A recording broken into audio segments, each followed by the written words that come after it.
একটা কথা আছে, মানুষ তার চিন্তার সমান বড়। এটি একটি চিরন্তন সত্যি যা যুগে যুগে সফল ব্যক্তিদের জীবন থেকে প্রমাণিত হয়েছে। নেপোলিয়ন হিল তাঁর বিখ্যাত বই থিঙ্ক অ্যান্ড গ্রো রিচে বলেছেন, মানুষ যা ভাবতে থাকে তার জীবন হয়ে ওঠে সেই ভাবনাগুলিরই প্রতিফলন। তাহলে বেশিরভাগ মানুষ কেন সফল হতে পারে না? তারা কি চিন্তা করে না, নাকি তারা নিজের সম্ভাবনাকে আবিষ্কার করে না? আজকের গল্পটি আপনাকে সেই প্রশ্নের উত্তর খুঁজতে সাহায্য করবে, তাই গল্পটি শেষ পর্যন্ত শুনুন। আমি হলফ করে বলতে পারি এই ভিডিওটা আপনাকে বদলে দিতে পারে। একবার একটি শহরের রেল স্টেশনে একটি ভিখারি থাকত। ওই ভিখারি সেখানে আসা ট্রেনগুলোতে যে সমস্ত যাত্রী বসে থাকত তাদের কাছে থেকে ভিক্ষা চেয়ে নিজের পেট চালাত। আর একদিন যখন ওই ভিখারি ভিক্ষা চাইতে যায় তখন সে এক স্যুটবুট পরে থাকা একটি ধনী মানুষকে দেখতে পায়। তখন ওই ভিখারি ভাবে, নিশ্চয়ই এই মানুষটি অনেক বেশি ধনী, আর আমি যদি এর কাছে থেকে ভিক্ষা চাই তাহলে আমাকে নিশ্চয়ই অনেক বেশি টাকা ভিক্ষা দেবে। এরপরে ভিখারি ওই ধনী মানুষটার কাছে গিয়ে ভিক্ষা চাওয়া শুরু করে।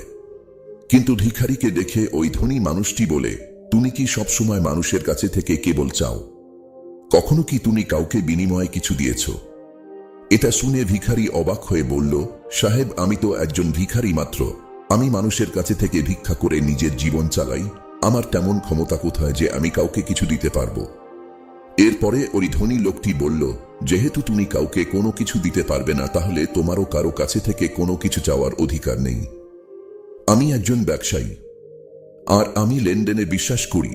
যদি তোমার কাছে আমাকে দেওয়ার মতো কিছু থাকে তাহলে আমি তার পরিবর্তে তোমাকে কিছু দিতে পারি। আর যদি তুমি আমাকে কিছু দিতে না পারো তাহলে আমিও তোমাকে কোন কিছুই দিতে পারবো না।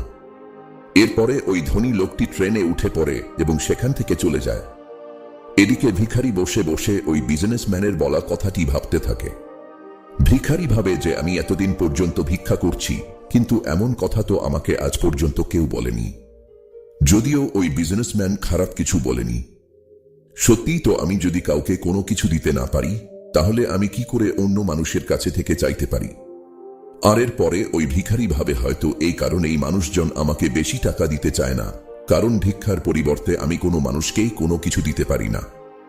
এরপরে ভিখারি ভাবে, আমি তো একজন ভিখারি মাত্র, আমি অন্য একটি মানুষকে কি বা দিতে পারি? কিন্তু এই কথাটাও সত্যি, আমি আর কতদিন একটি মানুষকে কোনো কিছু না দিয়ে কেবল মানুষের কাছে চাইতে থাকব?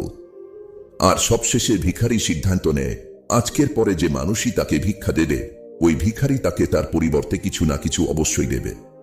কিন্তু এখন ভিখারির মাথায় শুধু এই কথাটা চলছিল, ভিক্ষার পরিবর্তে সে অন্যদের কি দিতে পারে। আর এই কথাটা চিন্তা করতে করতে 2 দিন পার হয়ে যায়। ওই 2 দিন পর্যন্ত ভিখারি কোনো রকমের ভিক্ষাও করেনি। তৃতীয় দিন যখন ওই ভিখারি স্টেশনে বসেছিল তখন সে স্টেশনের ওপারে থাকা কিছু ফুল গাছ দেখতে পায়, যে গাছগুলোতে অনেক ফুল ফুটেছিল। এরপরে সে ভাবে, আমি যদি আমাকে ভিক্ষা দেওয়ার পরিবর্তে মানুষকে একটা করে ফুল দিই তাহলে কেমন হয়? এরপরে ভিখারি সিদ্ধান্ত নেয় যে সে আজ থেকে ভিক্ষার পরিবর্তে একটি করে ফুল দেবে, আর এটা ভেবে ওই ভিখারি কিছু ফুল সেখান থেকে চিড়ে নেয়। এরপরে সেই ফুল হাতে নিয়ে ট্রেনে ভিক্ষা করার জন্য পৌঁছে যায়। যখনই ওই ভিখারিকে কেউ ভিক্ষা দিত ওই ভিখারি সামনের মানুষটিকে একটি ফুল দিত, আর ওই ফুলটা মানুষ খুশি হয়ে নিজের কাছে রেখে দিত। এখন ভিখারি প্রতিদিন ফুল ছিঁড়ে নিয়ে আসতো, আর যাদের কাছে থেকে ভিক্ষা নিত তাদেরকে একটা করে ফুল দিয়ে দিত। আর কিছুদিনের মধ্যেই ওই ভিখারি এটা দেখতে পায় যে এখন তাকে অনেক বেশি মানুষ ভিক্ষা দেওয়া শুরু করেছে। যতক্ষণ পর্যন্ত তার কাছে ফুল থাকত ততক্ষণ পর্যন্ত মানুষ তাকে বেশি বেশি ভিক্ষা দিত। কিন্তু যখনই ফুল শেষ হয়ে যেত তখন তাকে আর কেউ তেমন ভিক্ষা দিত না। আর এভাবেই প্রতিদিন চলতে থাকে। আর একদিন যখন ওই ভিখারি ভিক্ষা করার জন্য ট্রেনে ওঠে তখন ওই ভিখারি দেখতে পায় সেই বিজনেসম্যানটা ট্রেনে বসে আছে, যার কারণে সে আজ ভিক্ষার পরিবর্তে মানুষকে ফুল দেওয়া শুরু করেছে। এরপরে ওই ভিখারি দ্রুত ওই বিজনেসম্যানের কাছে পৌঁছে যায় আর বলে, আজ আমার কাছে আপনাকে দেওয়ার জন্য কিছু আছে। আপনি যদি আমাকে ভিক্ষা দেন তাহলে এর পরিবর্তে আমি আপনাকে কয়েকটা ফুল দেব। এরপরে ওই বিজনেসম্যান ওই ভিখারিকে কিছু টাকা দেয়, আর ওই ভিখারি কিছু ফুল ওই বিজনেসম্যানকে দিয়ে দেয়। ওই বিজনেসম্যানের কাছে ভিখারির এই বুদ্ধিটা খুবই ভালো লাগে, তাই তিনি বলেন, আজ তো তুমিও আমার মতো একটি বিজনেসম্যান হয়ে গেছো। এটা বলার পরেই ফুল নিয়ে ওই বিজনেসম্যান স্টেশনে নেমে পড়ে এবং সেখান থেকে চলে যায়।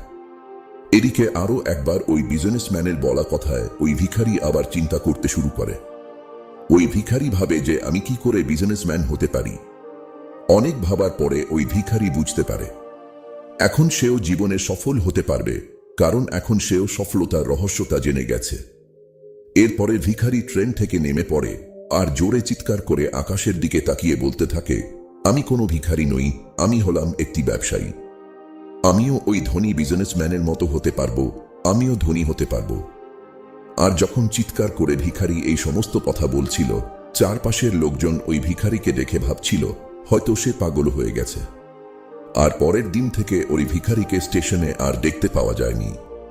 6 মাস পরে ওই স্টেশনে দুইজন স্যুটবুট পরা মানুষ যাত্রা শুরু করে।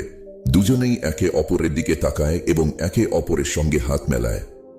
প্রথম ব্যক্তিটা বলল, আপনি কি আমাকে চিনতে পারছেন? দ্বিতীয় ব্যক্তিটা বলল, জি না, আমি আপনাকে চিনতে পারিনি। আমার মনে হয় আমি আপনার সঙ্গে প্রথমবার দেখা করছি। তখন প্রথম ব্যক্তিটি একটু হাসেন আর বলেন, আমাদের এর আগে 2 বার এই ট্রেনেই দেখা হয়েছে। আমি হলাম সেই ভিখারি যাকে আপনি প্রথম সাক্ষাতে বলেছিলেন যে আমাকে জীবনে কি করতে হবে। আর দ্বিতীয়বার যখন দেখা হয়েছিল তখন আপনি আমাকে বলেছিলেন যে আমি আসলে কে। এরপরে দ্বিতীয় ব্যক্তিটিও হেসে ফেলেন আর অবাক হয়ে বলেন, মনে পড়েছে, তুমি তো সেই ভিখারি যাকে আমি একবার ভিক্ষা দিতে মানা করেছিলাম। দ্বিতীয়বার আমি তোমার কাছে থেকে কিছু ফুল কিনেছিলাম, কিন্তু তুমি এই স্যুট বুট পরে কোথায় যাচ্ছ? আজকাল তুমি কি করছো?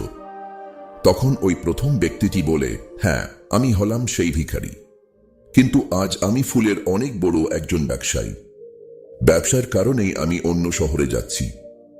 এরপরে প্রথম ব্যক্তিটি কিছুক্ষণ চুপ থাকার পরে বলল, আপনি আমাকে প্রথম সাক্ষাতে যে কথাটা বলেছিলেন সেটা আসলে প্রকৃতির একটা নিয়ম। আমরা তখনই কোনো কিছু পাব যখন আমরা কোনো কিছু দিব। আমি এটা খুব ভালোভাবে অনুভব করতে পেরেছিলাম, কিন্তু তারপরেও আমি সব সময় নিজেকে ভিখারি মনে করতাম। আর এর বাইরে আমি কখনোই কোনো কিছু চিন্তা করিনি। কিন্তু দ্বিতীয়বার যখন আপনার সঙ্গে আমার দেখা হয় তখন আপনি আমাকে বলেছিলেন আমিও একজন বিজনেসম্যান হয়ে গেছি।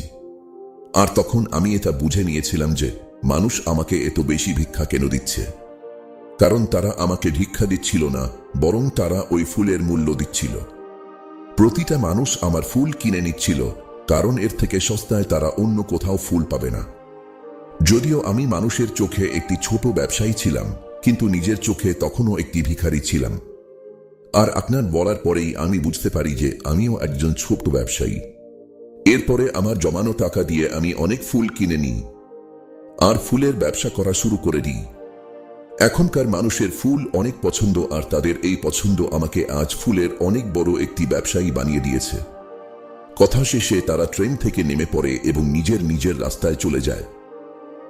জীবন আমাদের কাছে কেমন হবে তা নির্ভর করে আমাদের দৃষ্টিভঙ্গির ওপর।